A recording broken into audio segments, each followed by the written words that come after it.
हरे कृष्णा। आप सभी का स्वागत है आज के सेशन में। आज हमारा वीकली सेशन है, संडे सेशन है। आप सभी को मेरी वीडियो विजिबल है और मैं ऑडिबल हूँ, तो आप ए वी लिख कर भेजिएगा चैट बॉक्स में। तो आज की क्लास बहुत ही इंटरेस्टिंग होने वाली है। आज हम भगवत गीता के चौथे अध्याय को समझने का प्रयास करेंगे। इसका टाइटल है ट्रांसेंडेंटल नॉलेज। सो हम प्रार्थनाओं के साथ शुरू करते हैं। ओम अज्ञानतिमिरान्धस्य ज्ञानाञ्जनाशलाकया चक्षुरुन्मीलितं येन तस्मै श्रीगुरवे नमः। नमो विष्णुपादाय कृष्णपृष्ठाय भूतले श्रीमते भक्तिवेदान्त स्वामिनिति नामिने। नमस्ते सारस्वते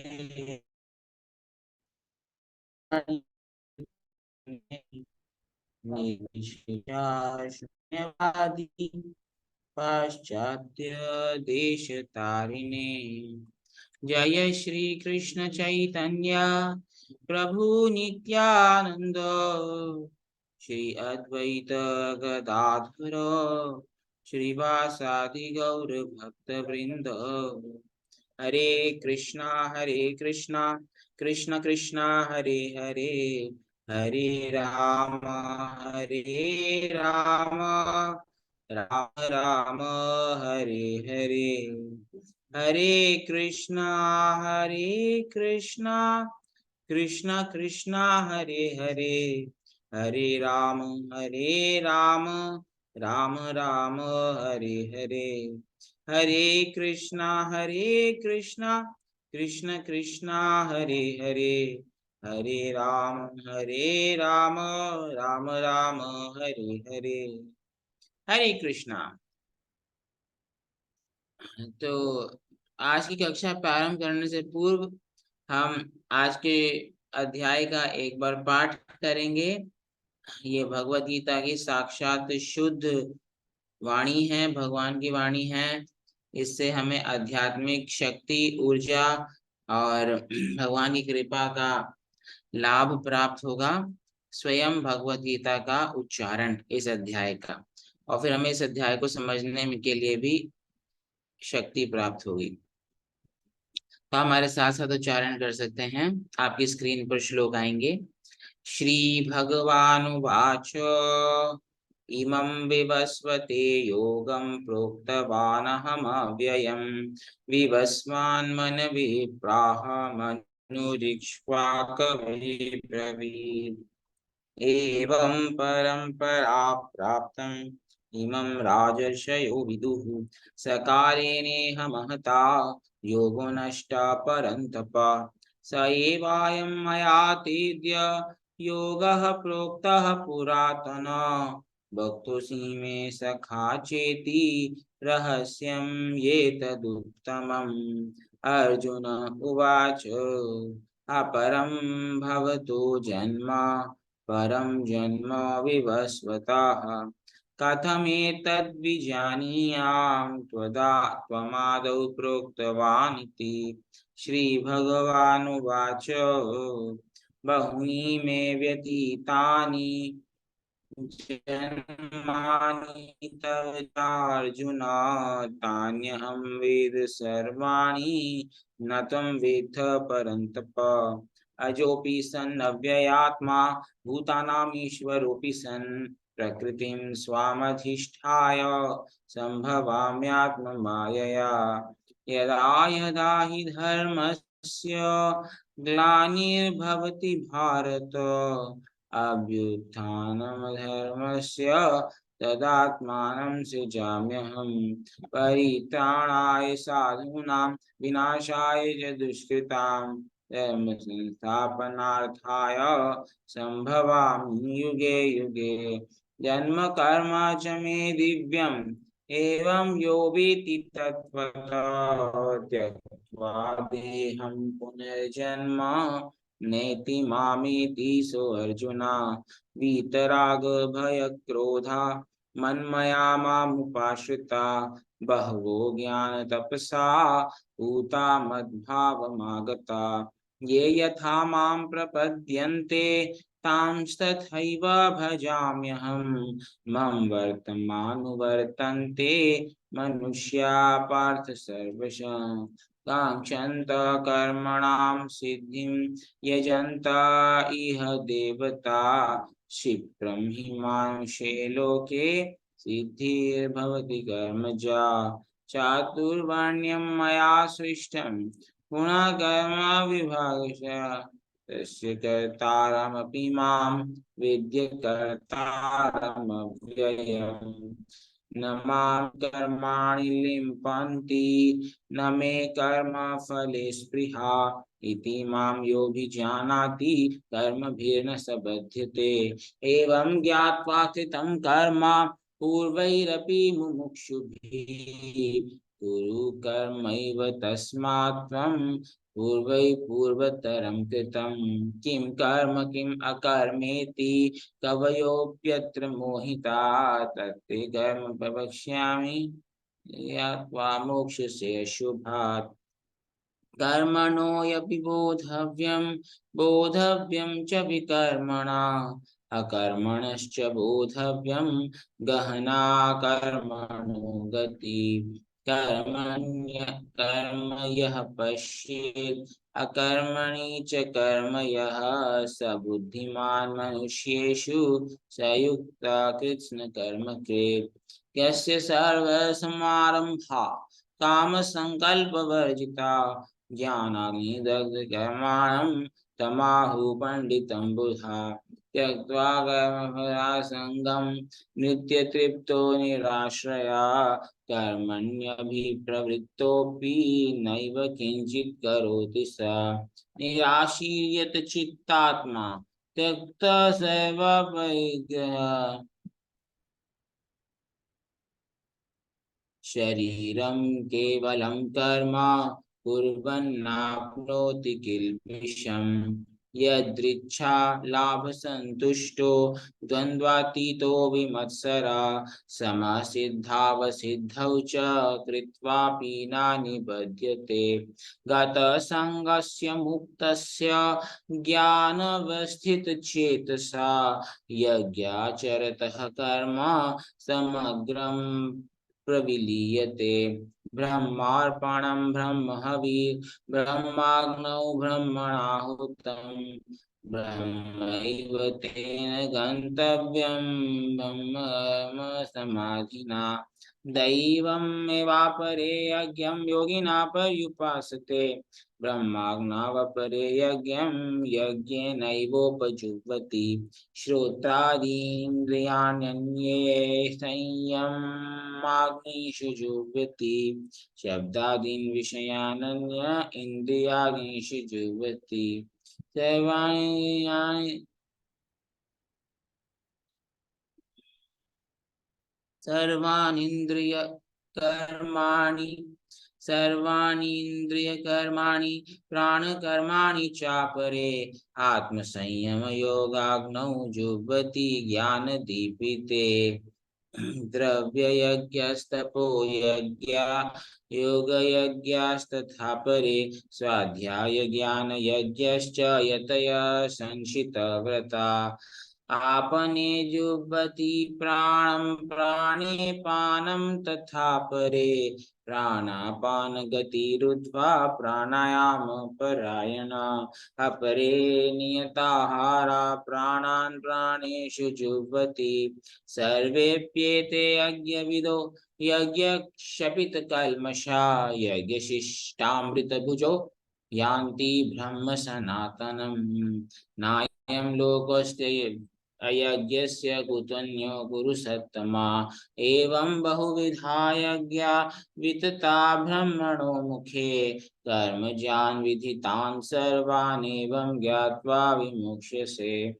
श्रेयान् द्रव्यमयाद् यज्ञात् ज्ञानयज्ञा परन्तप सर्वं कर्माखिलं पार्थ प्रज्ञाने परिसमाप्यते तद्विधि प्रणिपातेन परिप्रश्नेन सेवया उपदेक्ष्यन्ति ते ज्ञानं ज्ञानिनस्तत्त्वदर्शिनः यज्ञात्वा न पुनर्मोहम् एवं यास्यसि पाण्डव येन भवन्त्यशेषानि दक्ष्यस्यात्म आत्मन्यथो मयि अपि चेदसि पापेभ्यो सर्वेभ्यः पापकृत्तमा सर्वं ज्ञानप्लवेनैव वृजिनं सन्तरिष्यसि यथैधांसि समिद्धोऽग्निर्भस्मसात् कुरुते जुना ज्ञानाग्निधर्मकर्माणि भस्मसात् कुरुते तथा न हि ज्ञानेन सदृशं पवित्रम् इह वेदे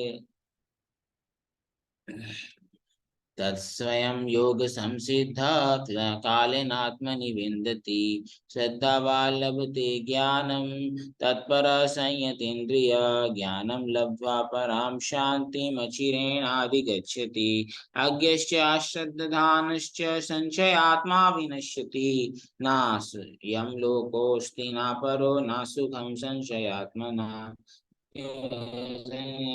कर्माणं ज्ञान संचिन्न संशयम् आत्मवन्तं न कर्माणि निबध्नन्ति धनञ्जय तस्मादज्ञानसम्भूतं हृत्स्थं ज्ञानासीनात्मना चित्वैनं संशयं योगम् आतिष्ठोत्तिष्ठ परन्तप आतिष्ठोत्तिष्ठ भारत हरे कृष्णा कृष्ण कृष्ण हरे हरे हरे राम राम राम हरे हरे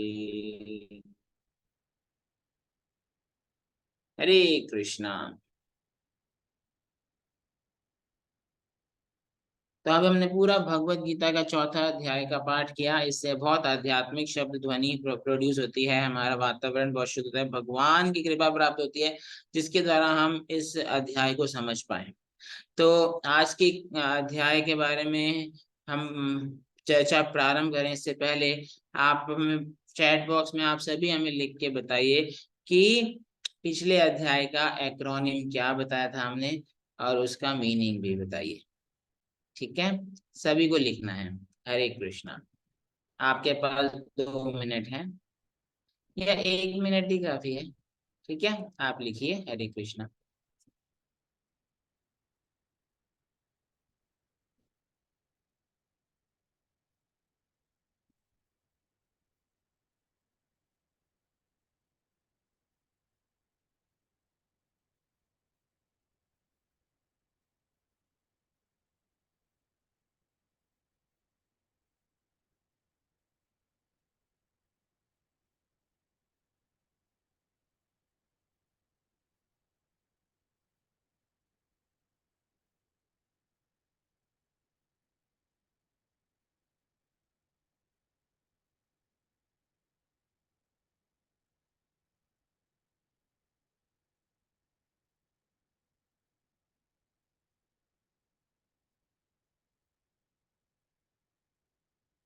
हरे कृष्णा।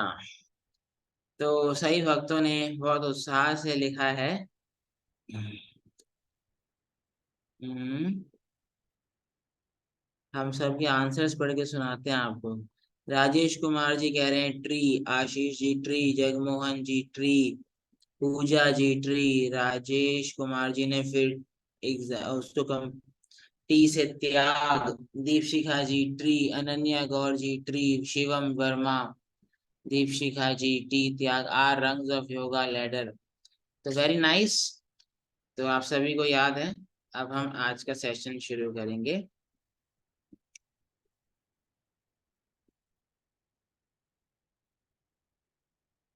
हरे कृष्णा। तो ये पिछले अध्याय का थोड़ा सा रिवीजन हम कर रहे हैं। पिछले अध्याय में हमने सीखा, अर्जुन जब भगवान श्री कृष्ण से प्रश्न पूछते हैं कि कर्म का त्याग करना ज्यादा ठीक है या कर्म करना ठीक है, तो टी से त्याग है, फिर आर से रंग्स ऑन योगा लैडर यानी कि योग की जो पद्धति है, जो आत्मा को परमात्मा या परम भगवान से कनेक्ट करने का जो मार्ग है, उसके अलग अलग पड़ाव क्या हैं। Rungs on yoga ladder, yoga ये एक सीढ़ी के समान है। तो कर्म कांड, कर्म योग, ज्ञान योग, भक्ति योग, ये सब इसकी सीढ़ियां हैं। फिर ई से, है ना, TR हो गया, ई से एग्जाम्पलरी कर्म योगी। हमने उन कर्मियों के बारे में, उन कर्म योगियों के बारे में जाना जो बहुत ज्यादा आदर्श उदाहरण स्थापित करते हैं अपने कार्यों के द्वारा अन्यों के लिए, है ना, आइडियल कर्म, आदर्श कर्म योगी। फिर हमने एनिमी ऑफ द सोल, आत्मा का शाश्वत दुश्मन। ठीक है, तो अब हम आज के चैप्टर को प्रारंभ करने वाले हैं। तो आप सब लोग एक्साइटेड हैं? ओके। तो आज के चैप्टर का एक्रोनिम है ईयर्स, EARS। पहले 10 श्लोकों में हम एटर्नल एजुकेशन, शाश्वत विद्या के बारे में जानेंगे। फिर उसके आगे आने वाले 5 श्लोकों में एक्यूरेट अंडरस्टैंडिंग, कुछ कुछ चीजों के बारे में जानेंगे जिसकी अंडरस्टैंडिंग कंफ्यूज्ड स्टेट में रहती है, लोगों को पूरे अच्छे से मालूम नहीं। तो भगवान श्री कृष्ण के शब्दों में हम स्पष्ट अंडरस्टैंडिंग प्रदान करने का प्रयास करेंगे। तो ये 5 श्लोकों में कुछ ऐसे इम्पोर्टेंट कॉन्सेप्ट हैं जिसकी सही सही जानकारी होना बहुत जरूरी है, तो उसको समझेंगे। फिर है आर है रिमूविंग रिएक्शंस, यानी कि जो भी हम कार्य करते हैं, या तो उसका पाप का फल मिलता है या पुण्य का फल मिलता है, तो अच्छा है तो बुरा, पर ये दोनों ही भौतिक जगत में हमें बांधता है, भौतिक बंधन का कारण है। इसीलिए हमें कर्मों के फलों से मुक्ति प्राप्त करने का क्या तरीका है, ये भी समझ में आएगा, आर। और एस यानी कि सैक्रिफाइस, वो तरीका है भगवान की प्रसन्नता के लिए यज्ञ करना, सैक्रिफाइस करना। तो सैक्रिफाइस की विधि के बारे में हम जानेंगे। तो आज के lesson EARS, eternal education, accurate understanding, removing reactions, और एस से है सैक्रिफाइस। क्षमा कीजिए। तो आइए हम प्रारंभ करते हैं। अब इस शुरू के जो 10 श्लोक हैं बहुत महत्वपूर्ण, इसको ध्यान पूर्वक सुनेगा। शाश्वत एजुकेशन, एटर्नल एजुकेशन। अब भगवान श्री कृष्ण अर्जुन को भगवत गीता का इतिहास समझाते हैं कि कैसे भगवत गीता का जो ज्ञान है वो ऐसा नहीं है कि उसी समय भगवान पहली बार अर्जुन को दे रहे हैं। हर भगवत गीता को भगवान, इस दिव्य ज्ञान को भगवान पहले भी सुना चुके हैं। भगवान कह रहे हैं, एवं विवस्वते योगम प्रोक्तवान हम अव्ययम विवस्वान मन विप्राह मनुरिक्ष्वा कवे ब्रवीत, एवं परंपरा प्राप्तमिमं राजर्षयो विदुष कालेनि हम हता योग नष्टा परंतपा। यहाँ बता रहे हैं कि सबसे पहले भगवान कह रहे हैं इमं विवस्वते, ये ज्ञान मैंने सबसे पहले सूर्य के देवता विवस्वान को दिया था, है ना। और अगर हम इसका अनुमान लगाएं तो तकरीबन कम से कम 12 करोड़ वर्षों पूर्व भगवान ने ये ज्ञान सूर्य के देवता विवस्वान को दिया था। फिर विवस्वान ने अपने पुत्र मनु को दिया ये ज्ञान। फिर मनु ने अपने पुत्र इक्ष्वाकु, इक्ष्वाकु जी को ये ज्ञान दिया। तो इक्ष्वाकु जी कौन है? इक्ष्वाकु जी सूर्य वंश जो है उसके बहुत ही प्रोमिनेंट पूर्व वो है, एंसेस्टर हैं। आगे जाके भगवान रामचंद्र जो प्रकट होंगे वो इसी इक्ष्वाकु वंश में प्रकट होंगे।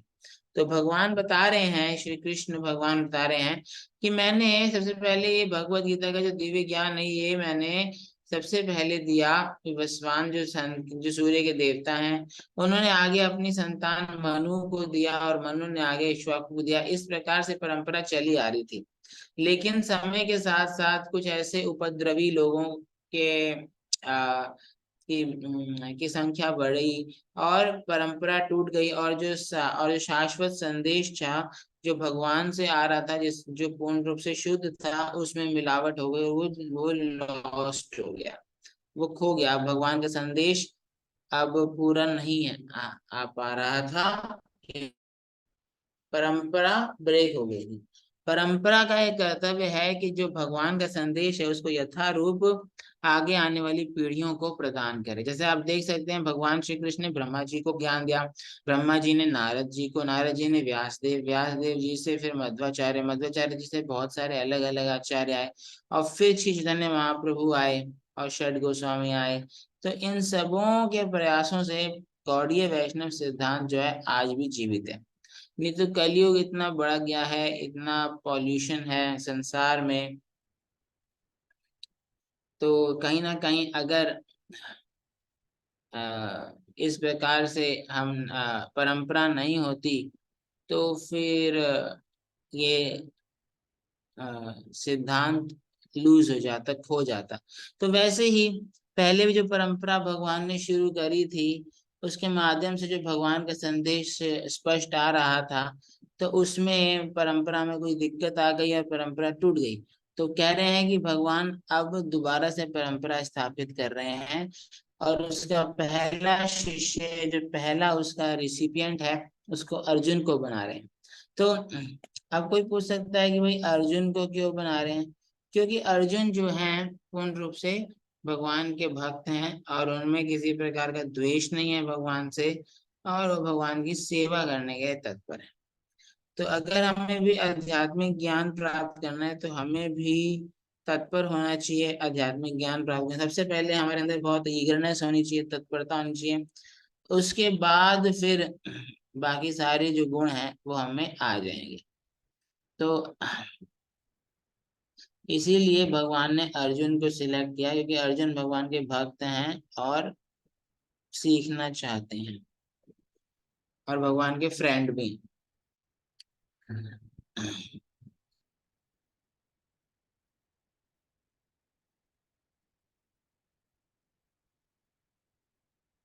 यहाँ पे बता रहे हैं अर्जुन को ही क्यों चूज किया, क्योंकि भगवान कह रहे हैं भक्तो उसी में सखा चेती, क्योंकि आप मेरे भक्त और मेरे फ्रेंड हो, इसलिए मैं आपको सिलेक्ट कर रहा हूँ। वहां पर बहुत सारे ऋषि मुनि, व्यास देव, बड़े बड़े योगी, सब लोग थे, लेकिन भगवान ने फिर भी अर्जुन को ही अपनी नई परंपरा का पहला रिसिपिएंट बनाया। तो क्या जरूरत थी? अर्जुन तो एक क्षत्रिय है, गृहस्थ धर्म में है, एक तरह से वो विषय वस्तुओं के बीच में फंसे हुए हैं। लेकिन भगवान कह रहे हैं कि मुझे आप पर पूरा भरोसा है, और आप ही को मैंने परंपरा के पहले शिष्य के रूप में चूज किया है, क्योंकि आप मेरे भक्त हो और मेरे फ्रेंड भी हो। तो इसलिए भगवान ने अर्जुन को चूज किया।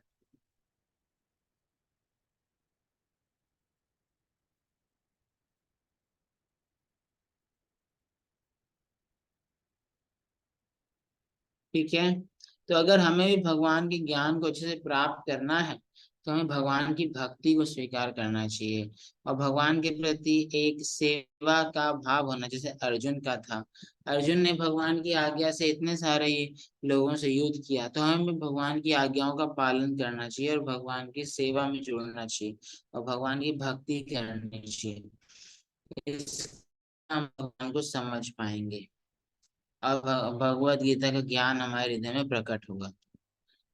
फिर अब अर्जुन कह रहे हैं कि मेरे को ये समझ नहीं आ रहा प्रभु, कि बहुनी में व्यत अपरम भवतो जन्म परम जन्म विवस्वता कथमेतद् विजानीयाम त्वदा त्वमादौ प्रोक्तवानिति। कि भाई आपका जन्म तो अभी अभी हुआ है, मेरे साथ की जन्म है आपका, और जो विवस्वान है, जो जो सूर्य के देवता हैं, वो तो कई करोड़ वर्ष पूर्व उनका जन्म हुआ था, 12 करोड़ वर्ष पूर्व। तो ऐसे कैसे मैं समझ सकता हूँ कि आपने उनको ये ज्ञान दिया? मेरे को दे रहे चलता है कि हम दोनों की उम्र तो एक जैसी ही है, लेकिन उनको कैसे आपने दिया? तो अर्जुन ये एक प्रकार से पूछ रहे हैं कि भाई, एक जैसे कि अर्जुन कोई मामूली व्यक्ति हैं, उनको भगवान की दिव्यता के बारे में ना बताओ, उनको भगवान का जो है ये ना पता हो कि शरीर अलग शरीर और आत्मा के बारे में, तो वो इस प्रकार का प्रश्न पूछने से कोई भौतिकवादी व्यक्ति पूछेगा कि अरे ऐसे कैसे हो सकता है, आप अपनी उम्र से बड़े व्यक्ति को वही 12 करोड़ वर्ष पूर्व कैसे आप ये ज्ञान सुना सकते। जैसे मैं अगर आपको बोलूं कि जैसे मान लीजिए हमारे साथ एक भक्त हैं, जैसे सुनील जी हैं, सुनील जी को मैं बोलूं कि सुनील जी क्या आप जो हैं आ- आपने अपने परदादा को मैथमेटिक्स सिखाई थी। तो कोई बोलेगा अरे कैसी बात कर रहे हैं स्वामी जी, परदादा को मैथमेटिक्स मैं कैसे सिखा सकता हूँ। तो ये एक सामान्य भावना आएगी क्योंकि हम अभी अपने आप को शरीर समझते हैं। तो जैसे मैं बोलूंगा सुनील जी आप अपने परदादा को मैथमेटिक्स है, आप बोलेगा मेरे परदादा तो मुझसे बहुत पहले पैदा हुए थे और मतलब था ही नहीं, तो मैं उनको कैसे मैथमेटिक्स सिखा सकता हूँ। लेकिन ये जानने की जरूरत है कि शरीर जो है हमारा बाह्य आवरण है, एक्चुअल में हम आत्मा हैं और आत्मा का कोई अंत नहीं होता, आत्मा शाश्वत रहती है। तो हो सकता है कि सुनील जी ने अपने परदादा जी को पिछले जन्म में सिखाई भी हो कैलकुलस। तो वैसे ही भगवान अब अर्जुन ये पूछ रहे हैं कि भगवान आपका मेरी उम्र के आपने कैसे सूर्य देवता को सिखा दिया, क्योंकि उनको ये समझ नहीं आ रहा कि अभी पूर्ण रूप से अर्जुन का मुंह दूर नहीं हुआ था। तो अर्जुन अभी एक प्रकार से थोड़ा भौतिकतावादी प्रश्न पूछ रहे हैं कि जैसे सब शरीर हैं तो फिर शरीर के अनुसार तो ये संभव ही नहीं है। लेकिन वास्तविकता में भगवान अब आंसर देंगे। श्री भगवान वाचा बहुनी में व्यतीतानि जन्मानि तव च अर्जुना तान्यहम वेद सर्वाणि न त्वं वेत्थ परन्तप। कह रहे हैं कि हे अर्जुन तो भगवान कह रहे हैं अर्जुन को कि हे अर्जुन मैंने और आपने बहुत सारे जन्म बिता लिए हैं, लेकिन क्या है कि मुझे सभी जन्म याद हैं, आपको नहीं है। तो मैंने अपने पहले पिछले जो जन्म था या अवतार था उसमें विवस्वान को भगवत गीता का ज्ञान दिया था, और तब आप भी मेरे साथ थे, लेकिन आपको ज्ञान नहीं हुआ क्योंकि आप अपना शरीर बदलते हो। जीव अपना शरीर बदलता है, उसकी सारी मेमोरी भी खत्म हो जाती है, इसलिए हमें अपनी ज्यादातर अपने पिछले जन्म की मेमोरी हमको नहीं होती है। लेकिन भगवान के शरीर और भगवान की आत्मा में कोई भेद नहीं है। तो जब भगवान अपना नया प्रकट होते हैं और कहीं अप्रकट होते हैं, तो ऐसा नहीं है वो अपना शरीर छोड़ देते हैं या जब प्रकट होते हैं तो नया शरीर लेते हैं, नहीं, वो अपना दिव्य जो उनका स्वरूप है, सच्चिदानंद विग्रह है उनका दिव्य स्वरूप है, उसमें ही वो प्रकट होते हैं और अप्रकट होते हैं। तो भगवान कह रहे हैं कि मेरे को तो सब कुछ याद है क्योंकि मैं जानता हूँ, और मैं तो और आप भी थे लेकिन आपको याद नहीं है कि आप जीव हो। जीव और भगवान में ये भेद है, भगवान की शक्तियां असीमित होती हैं और जीव के पास उन शक्तियों का केवल एक छोटा सा माइन्यूट पार्ट होता है। जैसे मान लीजिए समुद्र है, बहुत बड़ा है, तो वो उसको हम भगवान से तुलना कर सकते हैं, विभु। और समुद्र की एक बूंद, तो वो जीव है। समुद्र की बूंद समुद्र के सामने कुछ भी नहीं है। अगर उसकी हम क्वांटिटी की बात करें तो समुद्र कितना महान बड़ा है और बूंद कितनी छोटी सी है। तो वैसे ही जीव और भगवान का जो अगर हम मात्रा या क्वालिटी क्वांटिटी के हिसाब से डिस्कस करेंगे तो जीव बहुत छोटा है और भगवान बहुत बड़े हैं। जीव अणु है और भगवान विभू हैं। तो इसीलिए जीव को भगवान की सेवा करनी चाहिए। लेकिन अगर हम गुण के रूप से देखेंगे तो चाहे छोटी सी समुद्र की पानी की बूंद क्यों ना हो या पूरा समुद्र क्यों ना हो, उन सब का जो केमिकल कॉम्पोजिशन है, जो मॉलिक्यूलर कॉम्पोजिशन है, वो सब सेम ही रहता है, उसमें कोई फर्क नहीं होता। तो चाहे कोई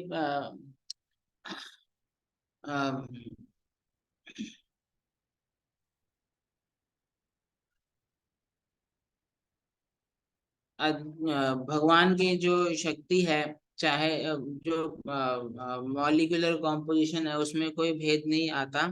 तो इसीलिए हमको ये देखना चाहिए कि जो भगवान है वो सर्वशक्तिमान है और जीव जो है वो भगवान का अंश है। तो जीव भगवान का अंश है तो उसमें भी छोटी छोटी मात्रा में भगवान की शक्तियां हैं, लेकिन पूर्ण रूप से नहीं कह सकते कि जीव भगवान है। क्योंकि जैसे भगवान ने इतने बड़े बड़े प्लैनेट्स ब्रह्मांड में उड़ा रखे हैं। जीव भी छोटे छोटे स्पुतनिक या ये सैटेलाइट्स वगैरह या बड़े या एरोप्लेन आसमान में उड़ा सकता है, लेकिन जीव कोई प्लैनेट नहीं उड़ा सकता। तो वैसे ही भगवान और जीव का संबंध है कि जीव बहुत अणु है, छोटा है, और भगवान बहुत विभु हैं, बड़े हैं। लेकिन जीव और भगवान की जो क्वालिटीज हैं वो एक ही प्रकार की हैं, क्योंकि जैसे नमक और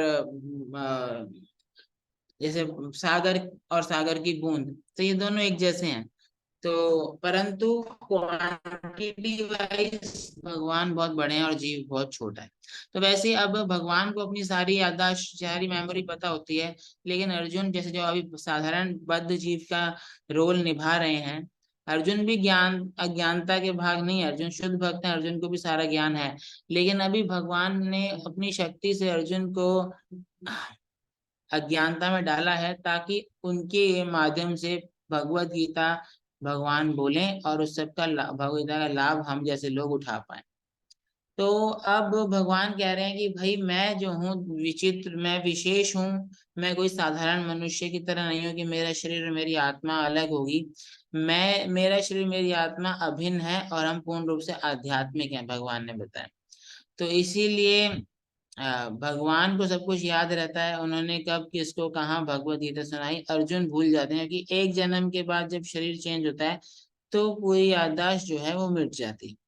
तो फिर अब बता रहे हैं कि भगवान कृष्ण कितने स्पेशल हैं और कितने यूनिक हैं। भगवान का जो ज्ञान है अगर हमें हो जाए और भगवान की जो स्पेशल पोजीशन है वो अगर हम समझ जाएं, तो हमारा जीवन सफल हो जाएगा। तो छठे अध्याय में भगवान स्वयं कह रहे हैं, अजोपि सन अव्यय आत्मा भूतानाम ईश्वरोपि सन प्रकृतिम स्वामधिष्ठाया संभवाम्यात्म मायया। भगवान बता रहे हैं कि उनकी जो प्राकट्य है वो, वैसे तो भगवान का कभी जन्म नहीं हो सकता, जैसे भगवान का नाम है अजो, अज मतलब जैसे कोई जन्म नहीं होता, परंतु भगवान 100% प्योर हैं और शुद्ध हैं और उनका कभी भी नाश भी नहीं होता है। और सभी जीवों के भगवान स्वामी हैं, ईश्वर हैं। तो भगवान आ, बता रहे हैं कि कितनी महान है भगवान, ताकि क्योंकि अर्जुन ने ऐसा प्रश्न उठा दिया, इसलिए भगवान अब पूरा अपने बारे में बताएंगे। अर्जुन ने पूछा ना कि मैं और आप तो एक ही हैं, फिर आपने क्या सुना दिया, तो भगवान बता रहे हैं कि मैं और आप केवल इस जन्म में एक जैसे हैं, परंतु पिछले जन्मों में तो मेरे बहुत सारे प्राकट्य हुए थे, मेरे को सब याद भी हैं। तो ये भगवान की दिव्य प्राकट्य के बारे में बताया जा रहा है। अब आगे जाके हम देख सकते हैं कि जो भौतिक प्रकृति होती है या भौतिक सुंदरता जो होती है वो बहुत ही सुंदर होती है।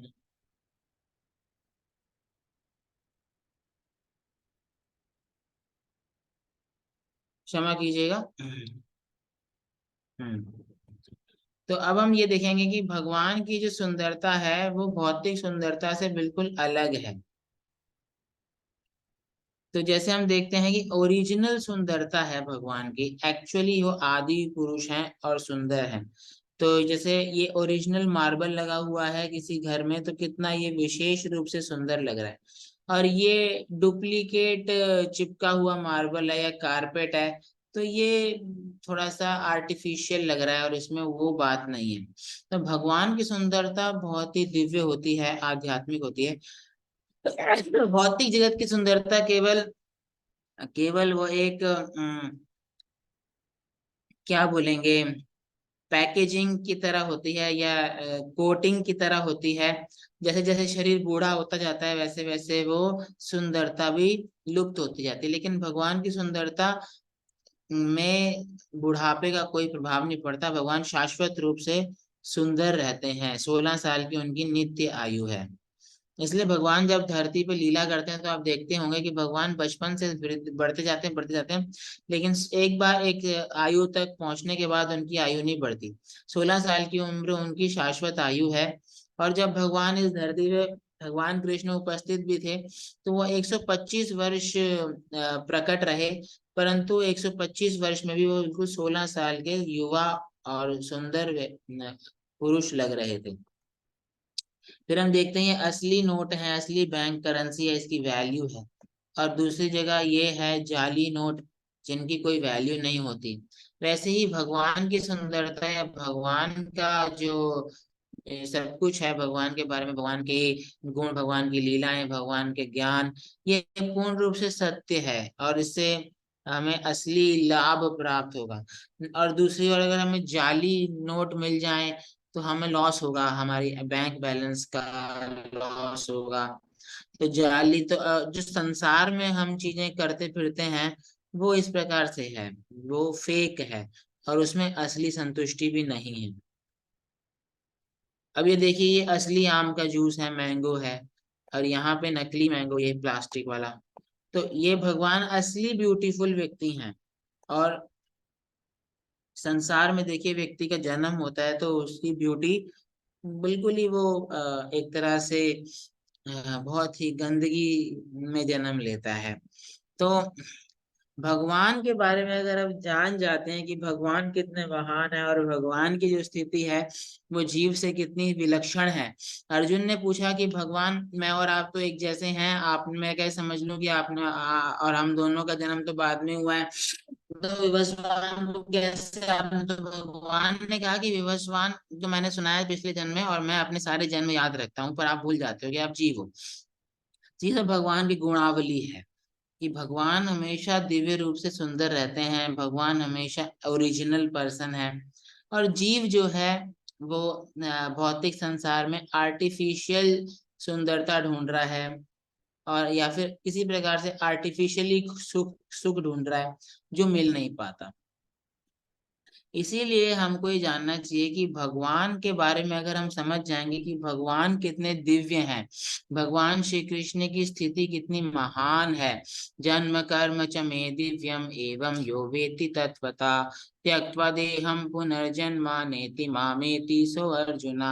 कि भगवान का जो जन्म है वो भी साधारण नहीं है, और भगवान के जो कर्म है वो भी साधारण नहीं है।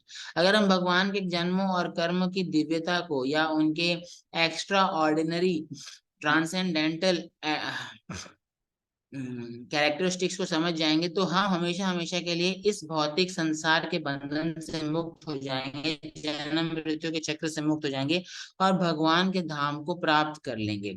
जैसे कि आप देखिए, ये फोटोज आपको दिख रही होंगी, कोई भी यहाँ पे देखिए भगवान मथुरा में प्रकट हुए हैं, कंस के कारागार में, और देवकी वसुदेव जो उनके माता पिता हैं वो उनके प्रति प्रार्थना कर रहे हैं। तो ऐसा कौन सा बालक है जो चतुर्भुज में प्रकट होता है, जो मोर मुकुट धारण किया होता है, जिसने वैजयंती माला पहनी होती है, सुंदर आभूषण जिसके शरीर पर होते हैं, जिसने शंख चक्र गदा और पद्म पकड़ा होता है, या जिसने बहुत सुंदर धोती पहनी होती, इतने सुंदर वस्त्र धारण किए होते हैं, वो तेजस्वी होता है, हंसता हुआ होता है। तो ऐसा कोई बालक नहीं होता जो इतना डेकोरेटेड, इतना ऑर्नामेंटेड, इतना सुंदर रूप से उपस्थित हो। पहले भगवान ने विष्णु रूप के दर्शन कराए, फिर वो एक छोटे से बालक बन गए, और उन्होंने अपने आगे का प्लान भी बताया कि वसुदेव जी, अभी आप जैसे ही अभी जस्ट थोड़ी देर में आप मुझे इस मथुरा के कारागार से ले जाकर गोकुल नंद गोकुल में ले जाइए, जहाँ पे नंद बाबा जी के, वहां पे मुझे छोड़ आइए। तो कभी कोई बालक अपने, इतने छोटा सा बालक बोलता भी नहीं है, अब पूरा प्लान भी बता रहे हैं भगवान, और हंस रहे हैं, खुश हो रहे हैं, चतुर्भुज रूप दिखा रहे हैं, इतना सुंदर उनके आभूषण है, वैजंती माला है, मणियां है, कौस्तुभ मणि है, शंख है, चक्र है, गदा है, पद्म है। तो ये सब कोई साधारण जीव का जन्म नहीं है, भगवान प्रकट हुए हैं, और भगवान साधारण जन्म नहीं लेते। तो उनका जन्म कोई भी संसार का बालक या जीव ऐसे जन्म नहीं लेता सुंदर कपड़ों के साथ और बोलता हुआ। यहाँ तक कि भगवान ने देवकी वसुदेव को उनके पिछले जन्मों के बारे में भी बताया कि पिछले जन्म में भी आप मेरे माता पिता थे, उससे पिछले जन्म में भी मैं प्रकट हुआ था तो आप मेरे माता पिता थे। तो ये भगवान के जन्म की दिव्यता है। तो कोई ये नहीं कह सकता कि भाई भगवान भी जन्म लेते हैं, हम भी जन्म लेते हैं, तो हम भी भगवान हो गए, या भगवान भी साधारण व्यक्ति हो गए, क्योंकि वो उनका भी जन्म होता है, वो जन्म मृत्यु से फंसे हुए हैं। आप देखिए कोई भी बुद्धिमान व्यक्ति होगा तो वो देखेगा कि भगवान का जन्म कितना स्पेशल जन्म है। क्या कोई व्यक्ति कभी चतुर्भुज रूप में प्रकट होता है? क्या कोई व्यक्ति कभी इतने सुंदर सुंदर ऑर्नामेंट्स और इतने सुंदर सुंदर दिव्य वस्त्रों के साथ प्रकट होता है? क्या कोई छोटा बच्चा बोल सकता है, हंस सकता है? क्या क्या वो अपनी प्लानिंग बता सकता है कि अब आपको आगे क्या करना है, कैसे जंजीरें खुल जाएंगी, मुझे आप घर से निकाल कर वृंदावन गोकुल ले जाओ? तो ये असाधारण भगवान का जन्म है। तो अगर हम जान लें भगवान का जन्म कितना असाधारण है, तो हमारा जीवन सफल हो सकता है। भगवान को लेकिन तत्व से जानना होगा भगवान को, फिर हम भगवत धाम जा सकते हैं, जन्म मृत्यु के चक्र से मुक्त हो सकते हैं। फिर आप देखिए कि जब छोटे ही सही थे, भगवान ने अपने मुंह में यशोदा माता को पूरा का पूरा ब्रह्मांड दिखा दिया। अब पूरा का पूरा ब्रह्मांड कोई बालक अपने मुंह में कैसे दिखा सकते? किसी का मुंह हम खोलते हैं तो केवल बदबू आती है, काला काला अंधेरा नजर आता है। लेकिन भगवान ने अपने पूरे मुंह में यशोदा माता को पूरा ब्रह्मांड दिखा दिया, तो उसे पता चलता है कि भगवान की जो क्रियाएं हैं, भगवान के जो कार्य हैं, वो भी कितने विलक्षण है, कितने दिव्य हैं। क्या कोई व्यक्ति, साधारण व्यक्ति, अपने मुंह में पूरा ब्रह्मांड दिखा सकता है? अरे ब्रह्मांड तो क्या क्या, वो अपने मुंह में बस अपना घर ही दिखा दे। तो ये सब नहीं हो सकता। तो इसीलिए भगवान के कार्य भी बहुत महान है, बहुत दिव्य है। तो ये सारे भगवान के दिव्य कार्यकलापों का, भगवान के दिव्य जन्म के अलग अलग चित्र हैं। क्या कोई व्यक्ति कभी विश्व रूप दिखा सकता है कि देखो मेरा विश्व रूप, जो पूरे ब्रह्मांड में फैला हुआ है? जैसे अर्जुन को भगवान 11वें अध्याय में दिखाएंगे, यहाँ पे फोटो बनी हुई है। या फिर एक ही व्यक्ति एक साथ 300 करोड़ गोपियों के साथ नृत्य कर सकता है, हर गोपी के साथ वो उपस्थित थे। तो ये भी इतना उनका दिव्य कार्य है। तो ये कोई साधारण व्यक्ति नहीं कर सकता, 300 करोड़ लोगों, गोपियों के साथ एक साथ, और सबके साथ उपस्थित थे। भगवान ने अपने 300 करोड़ विस्तार किए थे। तो ये सब भगवान की दिव्य लीलाएं हैं, दिव्य कार्यकलाप हैं। तो अगर हम भगवान के जन्म और भगवान के कार्यों की दिव्यता को समझ जाएंगे, तो हमें जन्म मृत्यु के चक्रव्यूह से मुक्ति प्राप्त हो जाएगी। तो ये सारा विशेष जो ज्ञान है, एटर्नल एजुकेशन है।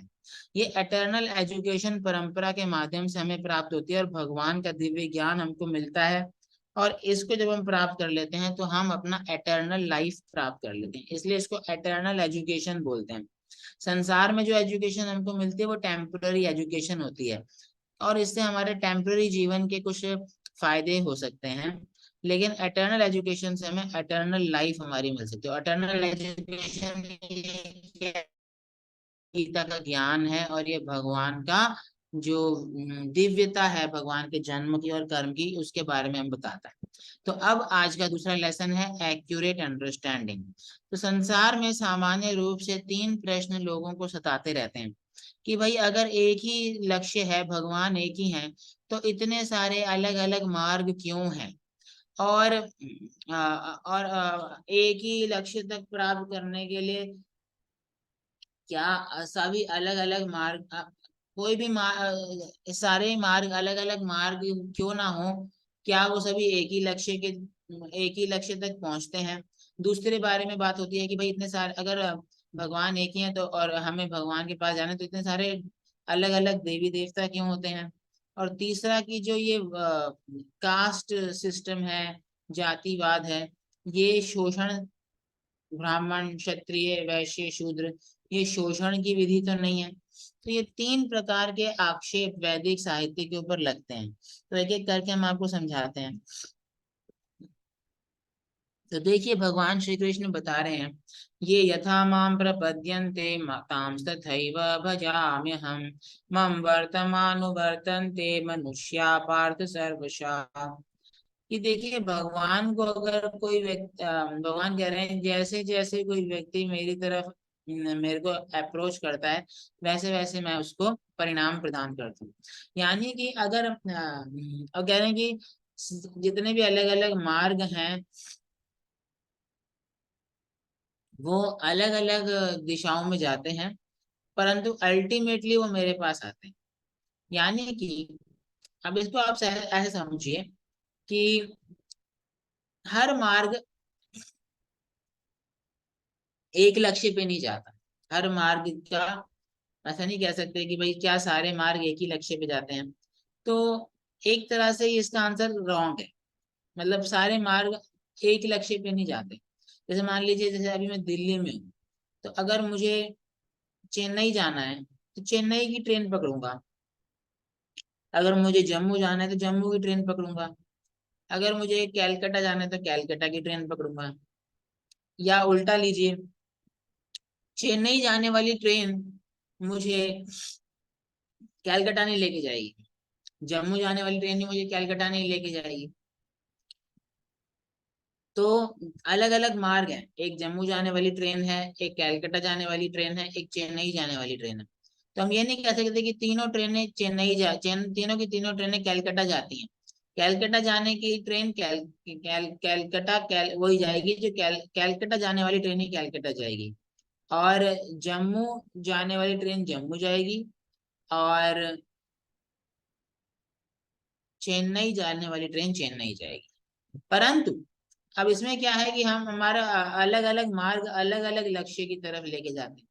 परंतु अगर व्यक्ति फिर भी चलता रहे, रुके ना, तो लंबा समय और लंबी काफी शक्ति गुजारने के बाद, समय और शक्ति लगाने के बाद कोई व्यक्ति चेन्नई जाए और फिर चेन्नई से चलता रहे, आगे बढ़ता रहे बढ़ता रहे बढ़ता रहे, तो वो कैलकाटा पहुंच जाएगा।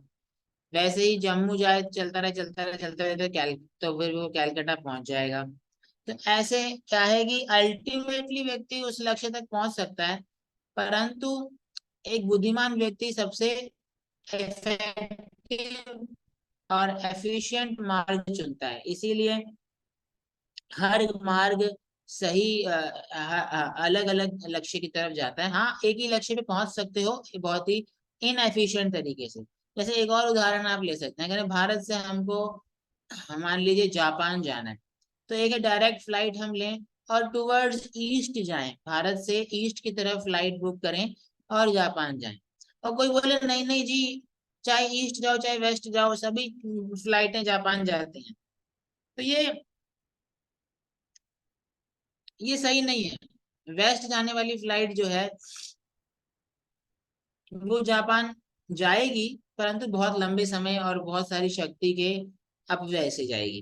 तो मान लीजिए आपने सोचा कि भाई ईस्ट जाने वाली फ्लाइट की जगह मैं वेस्ट में जाऊंगा और जापान पहुंच जाऊंगा। तो आप, हाँ, धरती गोल है, आप काफी लंबे समय के बाद जापान पहुंच सकते हैं। पहले अफ्रीका आएगा, फिर अमेरिका आएगा, फिर पूरा अमेरिका से आप गुजरेंगे, फिर जाके आप उल्टा घूम पूरा जापान पहुंच जाएंगे।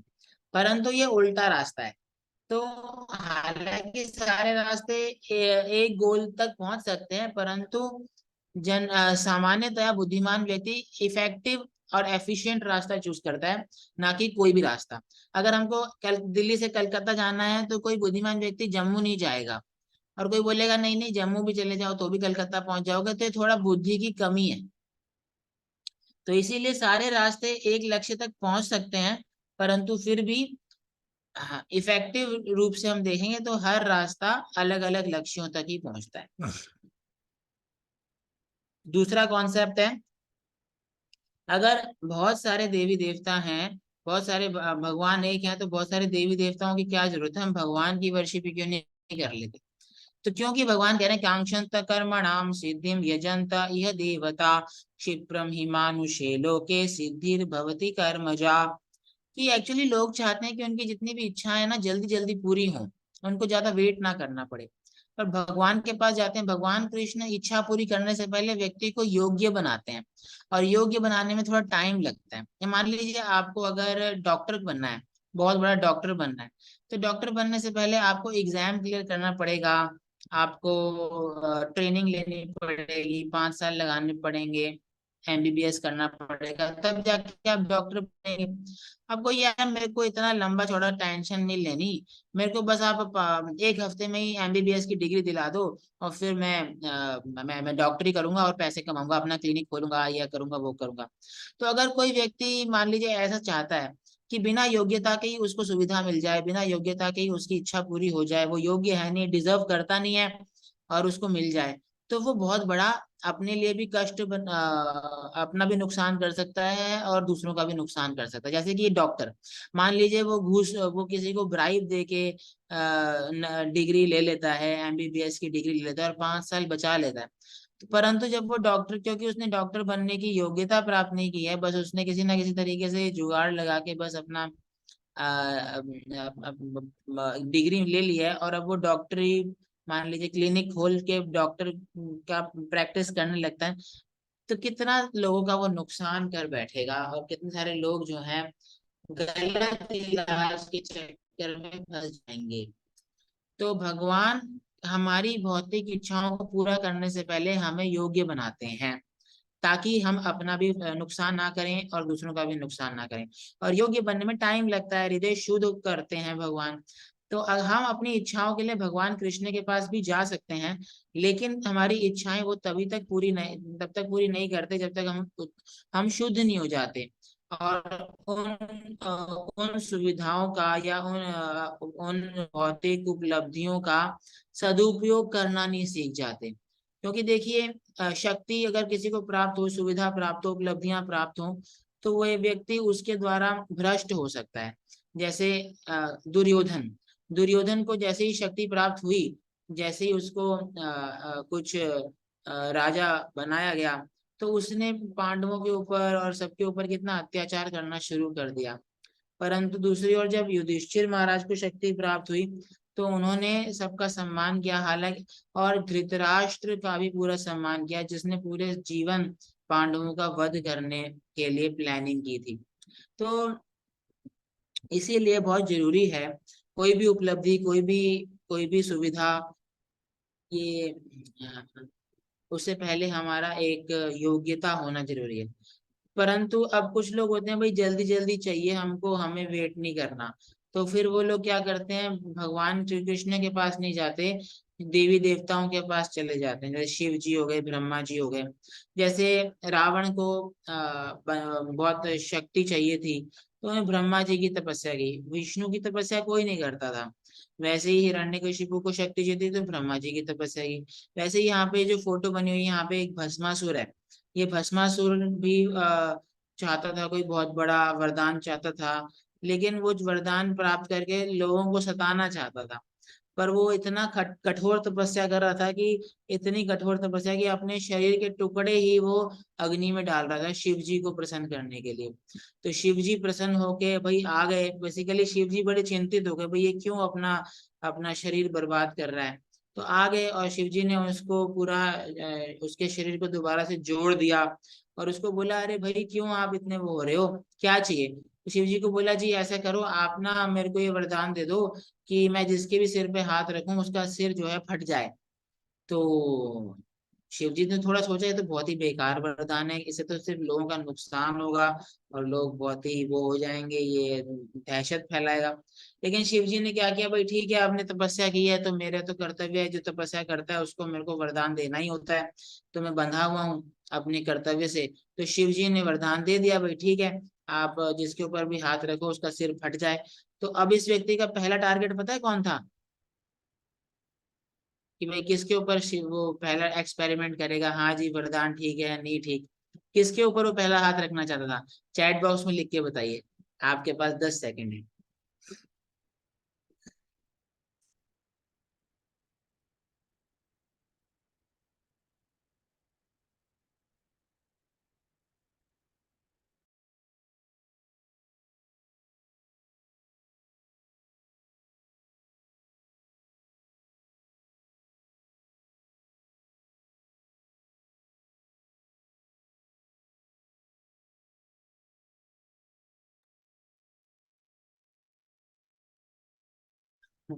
तो यहाँ पर देखिए, सही भक्तों ने सही उदाहरण, सही उत्तर दिया है, कि वो सबसे पहले अपने, जिसने उसको वरदान दिया, वरदाता के पीछे ही पड़ गया। ऐसी होती है आसुरिक बुद्धि, जिसके प्रति, जिसने आपको वरदान दिया, जिसने आपके ऊपर उपकार किया, जिसने आपका भला किया, जिसने आपकी मदद की, आप उसी का नुकसान करना चाहते हो या उसी को दुखी करना चाहते हो। तो ये जो है भाव था। और क्यों करना चाहता था वो शिव जी के ऊपर एक्सपेरिमेंट, है शिव जी को ही क्यों वो चाहा, क्योंकि वो शिव जी की जो पत्नी है पार्वती जी, उमा जी, उनका भोग करना चाहता था। तो ऐसी होती है आसुरिक मानसिकता, कि वरदान लो और दूसरों को तंग करो, दूसरों की संपत्ति छीनो, दूसरों की जो घर परिवार है, बहू बेटियां हैं, उनका उनका शोषण करो। तो ये सब होता है। तो शिव जी ने सोचा नहीं कि भाई इसका चरित्र इतना स्पष्ट स्वच्छ नहीं है, ये भ्रष्ट बुद्धि का व्यक्ति है। पर उन्होंने वरदान दे दिया। वरदान देने से इतना बड़ा कष्ट आ गया शिव जी के ऊपर ही। और फिर शिव जी भागते फिर फिर रहे हैं। हालांकि शिव जी का तो वध नहीं हो सकता। शिव जी शाश्वत हैं और शिव जी बहुत महान है। परंतु अगर वो सिर पे हाथ रखता और शिव जी का सिर नहीं फटता तो उनके वरदान का अपमान हो जाता है, क्योंकि शिव जी का वरदान अचूक होता है। तो उन्होंने सोचा कि अब ये मेरा वरदान मेरे पे ही प्रयोग कर रहा है, तो ये वरदान काम नहीं करेगा। तो इसलिए शिव जी अपने एक तरह से वरदान की रक्षा करने के लिए वो नहीं, वो दूर भाग रहे थे। फिर विष्णु भगवान आते हैं, पूछते हैं क्या हुआ शिव जी। तो उन्होंने बताया पूरी बात कि ये मूर्ख, ये धूर्त मेरे ऊपर ही मेरा वरदान प्रयोग करना चाहता है। तो इसीलिए फिर भगवान ने क्या किया, भगवान एक सुंदर से बालक के रूप में प्रकट हो गए। शिव जी को बोला आप छुप जाओ। सुंदर से बालक के रूप में प्रकट हो गए तो वो भस्मासुर देख के थोड़ा सा अट्रैक्ट हो गया भगवान को, इतना सुंदर बालक। तो उन्होंने पूछा हे बालक, हे सुंदर बालक, आपने यहाँ से शिव जी को जाते हुए देखा। तो उन्होंने कहा हाँ देखा तो था, लेकिन पता नहीं किस तरफ गए हैं, परंतु आप उनके पीछे क्यों हो। तो उन्होंने कहा उन्होंने मेरे को वरदान दिया है कि अगर मैं किसी के सिर पे हाथ रखूंगा तो सिर जो है उसके 100 टुकड़े हो जाएंगे, फट जाएगा। तो मैं उन्हीं को चेक करना चाहता हूँ, कि टेस्ट करके देखना चाहता हूँ कि उनका वरदान कितना ठीक है। तो अब भगवान विष्णु तो वैसे ही वाक चतुर हैं और इतने मनमोहक तरीके से बोले छोटे बालक के रूप में, ये अरे आप भी किसके बातों में आ गए, शिव जी को तो खुद का ही नहीं पता, वो कभी भी कुछ भी कर देते हैं, पता ही नहीं चलता उनका तो। अरे अरे आपको विश्वास, आपको भी कैसे विश्वास हो गया ये सब चीजों में। शिव जी की बातों को सीरियसली नहीं लेना चाहिए। अगर आपको इतना ही लग रहा है, एक बार अपने सिर पे हाथ रख के देख लो, आप नाम बदल लूंगा अगर अगर अगर, अगर आपका से अगर फूट गया तो भस्मासुर को लगा बात तो ठीक है, शिव जी का कुछ भरोसा नहीं है कब क्या कर दें। तो बड़ा वो उसको कॉन्फिडेंस होगा कि हाँ ये वरदान काम नहीं करेगा, उसने अपने सिर पे रख लिया। और जैसे ही अपने सिर पे रखा, सिर जो है 100 टुकड़ों में फूट गया। तो ऐसे लोग अपना भी नुकसान करते हैं और दूसरों का भी नुकसान करते हैं, अगर उनको योग्यता प्राप्त नहीं होती। तो लोग सामान्य रूप से देवी देवताओं की वर्शिप इसीलिए करते हैं ताकि उनकी जो इच्छाएं हैं, जो उनकी महत्वाकांक्षाएं हैं, जो उपलब्धियां, जो सुविधाएं वो चाहते हैं, वो जल्दी से मिल जाएं, बिना योग्यता या बिना उसको वो डिजर्व ना भी करते हैं तो भी। और देवी देवता मजबूर होते हैं, क्योंकि वो जो तपस्या करता है उसकी इच्छा पूरी करना होता है। लेकिन भगवान श्री कृष्ण तो हमारे पिता हैं, और पिता अपने बच्चों का सबसे बड़ा कल्याण चाहता है। तो हम कुछ भी कर लें, अगर वो चीज हमारे कल्याण के लिए नहीं है तो भगवान नहीं देते। तो वैसे ही जैसे कि अगर कोई माता पिता के पास जाए बच्चा और बोले कि माता पिता जी मेरे को बीड़ी सिगरेट दे दीजिए, तो बच्चा बीड़ी सिगरेट देने की बजाय माता पिता उनको थप्पड़ मारेंगे। परंतु वही बच्चा अगर किसी दुकानदार के पास जाके बोले मुझे बीड़ी सिगरेट दे दीजिए, दुकानदार दे देगा, बस पैसे लेगा। तो वैसे ही देवी देवताओं को पूजा करो, उनको उनका सम्मान करो, उनकी एक तरह से ये उनके लिए उनका उनको आ, उनको इस प्रकार का भी उनको धन, उनको ये चीजें दो, जैसे हम दुकानदार को पैसा देते हैं, तो फिर वो हमारी इच्छा पूरी कर देंगे, चाहे वो हमारे लिए नुकसानदायक हो। लेकिन भगवान कभी नहीं करते। तो ये दूसरी श्रेणी की अंडरस्टैंडिंग हुई कि हम इतने सारे परम भगवान भगवान एक है, लेकिन इतने सारे देवी देवता क्यों हैं। तो ये भी समझ गए हम। पहली पहली चीज हमने समझी कि क्या सारे हमारे एक ही लक्ष्य पे आते हैं। दूसरा समझा कि इतने सारे भगवान एक हैं तो इतने सारे देवी देवता क्यों हैं। अब तीसरा हम समझेंगे, क्या ये जो वर्ण व्यवस्था है, जो ये कास्ट सिस्टम है, क्या ये शोषण करने का एक प्रणाली है।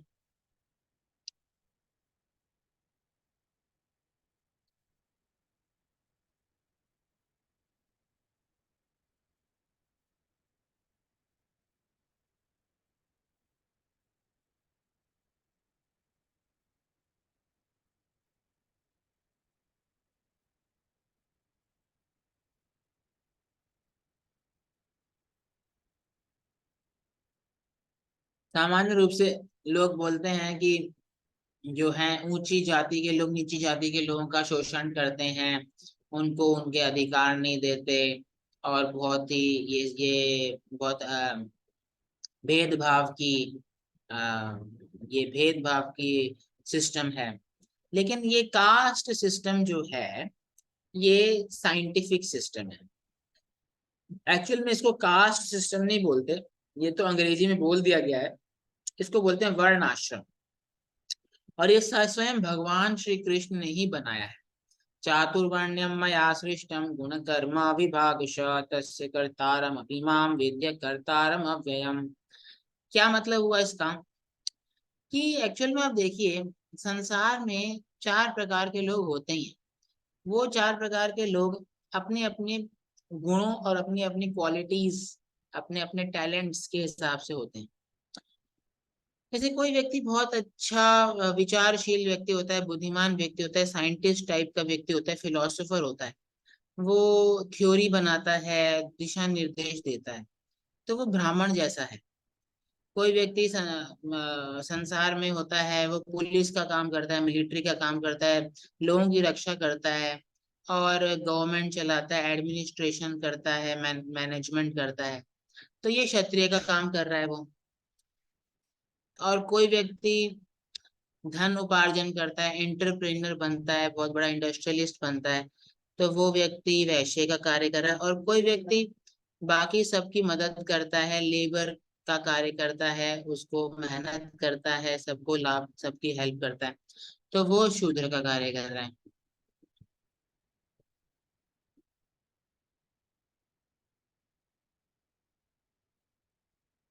तो आप देखिए ये सब विभाजन ये नेचुरल है। ऐसे लोग होंगे संसार में जो पॉलिसी बनाएंगे, जो जो जो दिशा निर्देश देंगे, जो रिसर्च करेंगे, वो ब्राह्मण का कार्य है।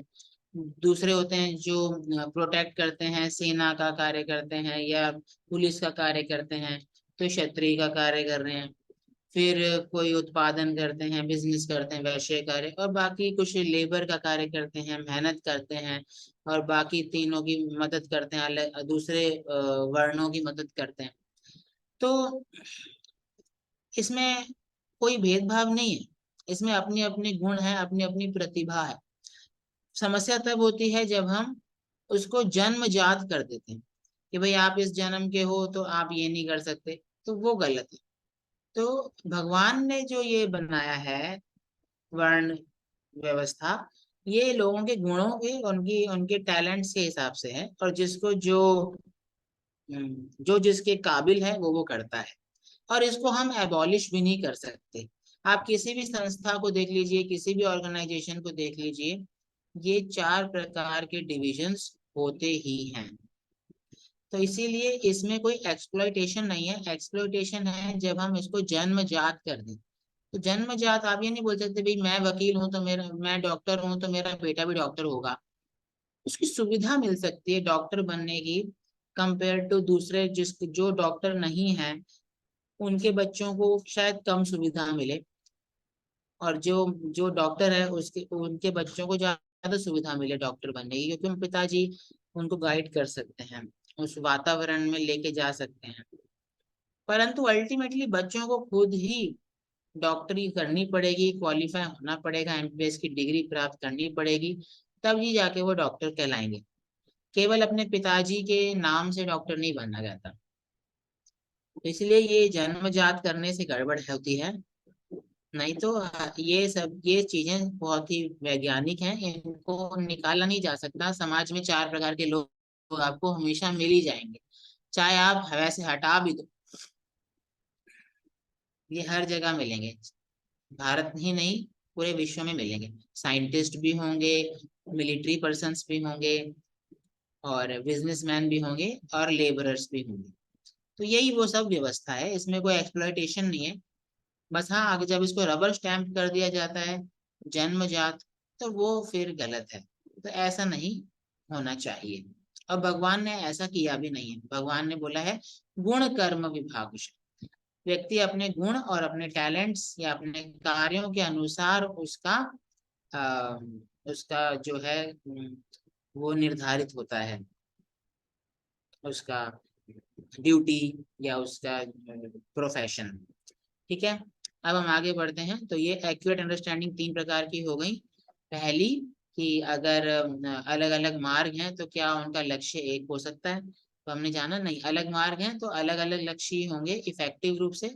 और हाँ, अल्टीमेटली अगर आप बहुत ज्यादा लंबे समय का वेट कर सकते हो, बहुत लंबा आप एनर्जी लगा सकते हो, तो अल्टीमेटली एक लक्ष्य होगा। और परंतु इफेक्टिवली और एफिशिएंटली अलग मार्ग के अलग लक्ष्य होंगे। दूसरा, इतने सारे देवी भगवान भगवान एक हैं तो देवी देवता इतने सारे क्यों हैं? क्योंकि लोग अपनी इच्छा की पूर्ति जल्दी जल्दी चाहते हैं बिना योग्यता प्राप्त किए। भगवान श्री कृष्ण से अगर आप इच्छा की पूर्ति चाहेंगे तो आपको पहले वो शुद्ध बनाएंगे, योग्य बनाएंगे, फिर जाके आपकी इच्छा पूर्ति होगी।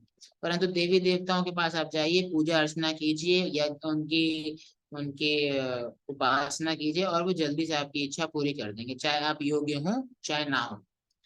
तीसरा है, हमने जो अभी सीखा एक्यूरेट अंडरस्टैंडिंग की कास्ट सिस्टम क्या एक्सप्लॉइटेशन करता है। हमने देखा कास्ट सिस्टम, वर्णाश्रम धर्म जो है साइंटिफिक है, वो हमेशा रहता है, चाहे आप उसका उसका नाम से हटा भी दो, परंतु वो हर जगह विद्यमान रहेगा, अलग अलग लोगों के कार्यों के अनुसार और उनकी क्वालिटीज के अनुसार। जब हम जन्मजात कर देते हैं तो वो शोषण कहलाता है। अब हम तीसरा लेसन सीखेंगे, वो है रिमूविंग रिएक्शंस। थोड़ा सा बढ़ रहा है, 5 मिनट में हम इसको कवर कर लेंगे। आज के बाकी दो लेसन्स भी छोटे छोटे लेसन्स हैं और इसको सीखने का प्रयास करेंगे। थोड़ा सा आप हमारे साथ और बने रहिएगा, और बहुत ही इंटरेस्टिंग ये चैप्टर है, चैप्टर 4, इसलिए थोड़ा समय ज्यादा लग रहा है। तो आर है रिमूविंग रिएक्शंस। तो हम कोई भी कार्य करते हैं संसार में तो हमको उसका बंधन बांधता है, उसके कर्मों का बंधन। अच्छा कार्य करते हैं तो पाप का बंधन बनता है, और बुरा कार्य करते हैं, सॉरी, अच्छा कार्य करते हैं तो पुण्य का बंधन बांधता है, और बुरा कार्य करते हैं तो पाप का बंधन बांधता है। अगर आप मान लीजिए लोगों के लिए बहुत कंबल बांट रहे हैं, दान कर रहे हैं, भोजन बांट रहे हैं, और रोड बनवा रहे हैं, हॉस्पिटल बनवा रहे हैं, विद्यालय खुलवा रहे हैं, सब अच्छे अच्छे कार्य कर रहे हैं, तो आपको पुण्य प्राप्त है। और ये पुण्य अच्छे अच्छे पुण्य है, तो आपको बंधन क्या बंधेगा कि अगले जीवन में आपको इन पुण्यों को भोगने के लिए दोबारा से जन्म लेना पड़ेगा। तो अब ऐसा नहीं कि पुण्यों के लिए आप अगर जन्म लेंगे तो आप जीवन की 4 समस्याओं से बच जाएंगे। चाहे आप पुण्यवान भी हों और मान लीजिए अगला जीवन आपका बहुत खुशहाल भी होने वाला हो, या आप बहुत ही धनी परिवार में जन्म लेने वाले हो, लेकिन फिर भी जो मूलभूत समस्याएं हैं संसार की, जन्म, मृत्यु, बुढ़ापा, बीमारी, ये तो पुण्यवान व्यक्ति को भी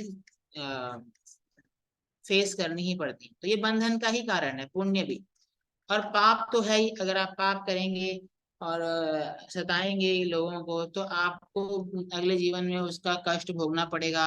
और हो सकता है आपको दरिद्र घर में जन्म मिले, हो सकता है आप अपाहिज हों, कुरूप हों, बुद्धिहीन हों, या आपको कोई विद्या ना ग्रहण कर पाए, तो ये सब जो है आपको प्राप्त हो सकता है। तो बुरे कर्मों का बुरा परिणाम प्राप्त होता है, पाप परिणाम प्राप्त होता है, पर जन्म मृत्यु जरा व्याधि भी होती है। तो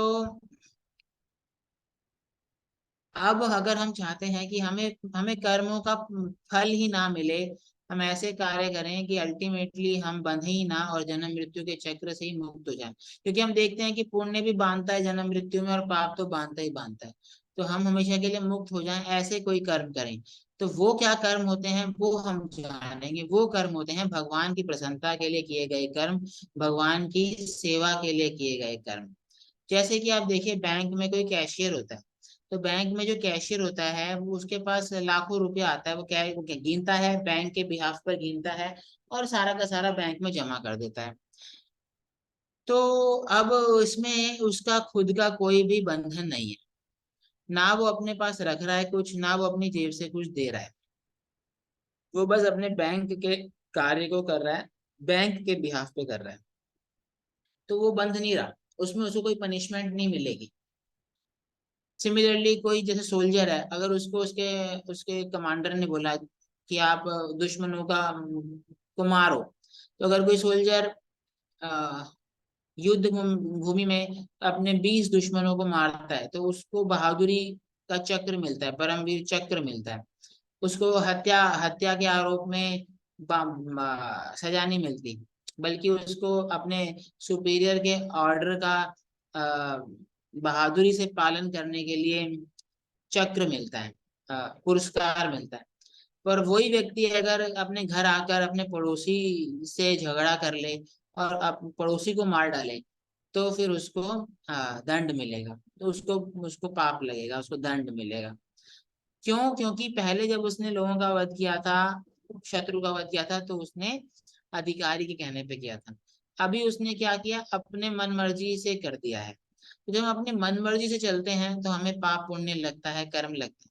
लेकिन जब हम भगवान की आज्ञाओं के अनुसार चलते हैं, भगवान की शिक्षाओं के अनुसार चलते हैं, भगवान के कार्यों को करते हैं, भगवान की प्रसन्नता के लिए जीवन जीते हैं, तो फिर हम किसी प्रकार के कर्मों से नहीं बंधते, क्योंकि हम भगवान के बिहाफ पे काम कर रहे हैं। जैसे ये सोल्जर है, ये 20 लोगों को मारे या 200 लोगों को मारे, जब तक वो अपने अधिकारी के कहने पे मार रहा है, उसको कोई बंधन नहीं है, उसको कोई उसका पनिशमेंट नहीं है। परंतु अगर वो अपनी मर्जी से किसी एक को भी मार देगा, तो फिर पनिशमेंट। वैसे ही भगवान श्री कृष्ण परम अधिकारी हैं, वो हर चीज के स्वामी हैं। तो जब वो आज्ञा देते हैं कुछ करने के लिए और हम करते हैं उनकी प्रसन्नता के लिए, तो फिर हम किसी प्रकार के बंधन से बचे रहते हैं। तो इसलिए अगर हमें जीवन में कर्म के बंधन से मुक्त होना है, तो हमें भगवान श्री कृष्ण की प्रसन्नता के लिए और शास्त्रों के अनुसार कार्य करना चाहिए। तो फिर हम बिल्कुल वैसे ही कर्मों के बंधन से बचे रहेंगे, जैसे कि ये सोल्जर और ये कैशियर। तो ये हमने आज का सीख लिया, रिमूविंग रिएक्शंस। अब हम सीखेंगे सैक्रिफाइस। तो सैक्रिफाइस जो हमने अभी आपको बताया, सैक्रिफाइस या यज्ञ, यज्ञ शब्द का अर्थ ये होता है कुछ भी ऐसा कार्य जो भगवान की प्रसन्नता के लिए किया जाए। अपनी प्रसन्नता के लिए करे जाने वाले कार्य जो होते हैं वो कर्म बंधन का कारण बनते हैं, उससे हमको पाप और पुण्य का बंधन लगता है। लेकिन भगवान की खुशी और भगवान के लिए जब हम कार्य करते हैं, तो वो किसी प्रकार के बंधन से प्रभावित नहीं होते, कि हम भगवान की खुशी के लिए कार्य कर रहे हैं। जैसे कि वो सोल्जर ने अपने कमांडर के ऑर्डर पे कार्य किया। तो अब अलग अलग प्रकार के सैक्रिफाइस होते हैं, यज्ञ होते हैं। चाहिए ये हमने बताया गया यहाँ पे देवी देवताओं का यज्ञ होता है, ब्राह्मणों का यज्ञ होता है, माइंड कंट्रोल यानी कि मन पर संयम करने का यज्ञ होता है, इंद्रियों को तृप्त करने का यज्ञ होता है, आत्म नियंत्रण का यज्ञ होता है, दान तपस्या का यज्ञ होता है, ध्यान का यज्ञ होता है, आध्यात्मिक शिक्षा और स्वाध्याय का यज्ञ होता है, और प्राणायाम का यज्ञ होता है। तो ये तकरीबन 10 प्रकार के यज्ञ बताए गए हैं।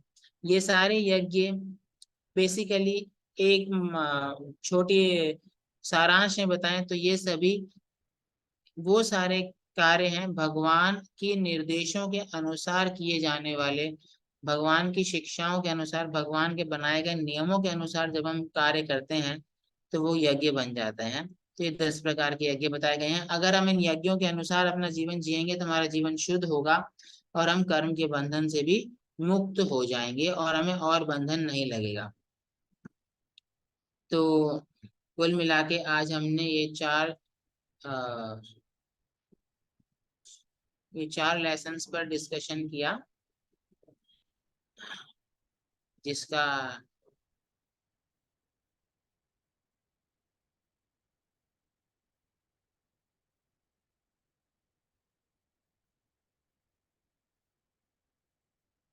एक्रोनिम है EARS।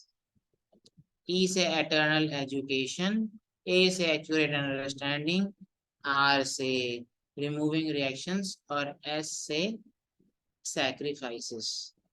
ठीक है, तो यहीं पर हम विराम देते हैं।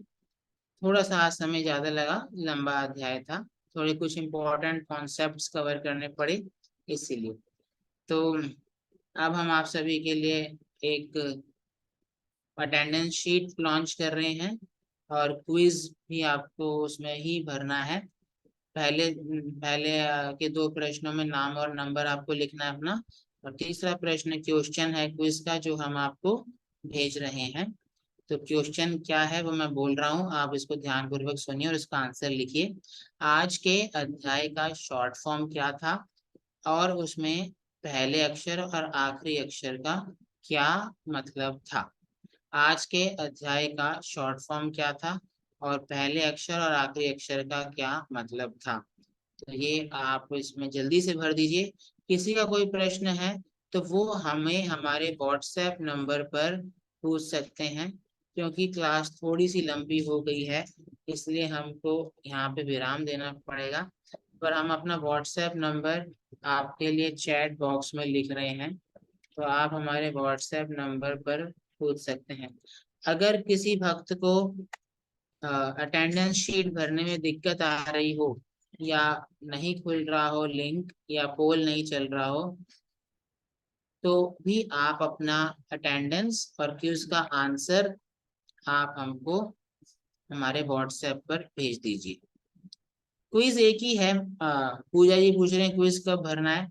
एक ही एक क्वेश्चन है क्विज का, वो तीसरे क्वेश्चन, ये जो पोल आपकी स्क्रीन पे आया होगा उसका तीसरे क्वेश्चन में आंसर लिखना है कि आज के चैप्टर का क्या शॉर्ट फॉर्म था, एक्रोनिम था, और पहले और आखिरी उसमें अक्षर जो है उसका क्या मीनिंग है। तो हम आप सभी को 1 मिनट का समय दे रहे हैं, तो आप जल्दी से अपना क्विज का और अटेंडेंस का ये भर दीजिए। कोई अगर पोल नहीं कर पा रहा है तो वो व्हाट्सएप कर सकता है हमको, ठीक है। और आपका कोई प्रश्न भी हो तो भी आप हमें व्हाट्सएप में पूछ सकते हैं। तो आप जल्दी से भर सकते हैं, फिर हम आपसे विराम लेंगे और हम आपसे अगली कक्षा में मिलेंगे, ठीक है। हरे कृष्णा।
तो हम आप सभी का बहुत बहुत धन्यवाद करते हैं। आशा करते हैं आज की कक्षा से आपको खूब आध्यात्मिक शक्ति, अनुभव और एनलाइटनमेंट प्राप्त हुआ होगा।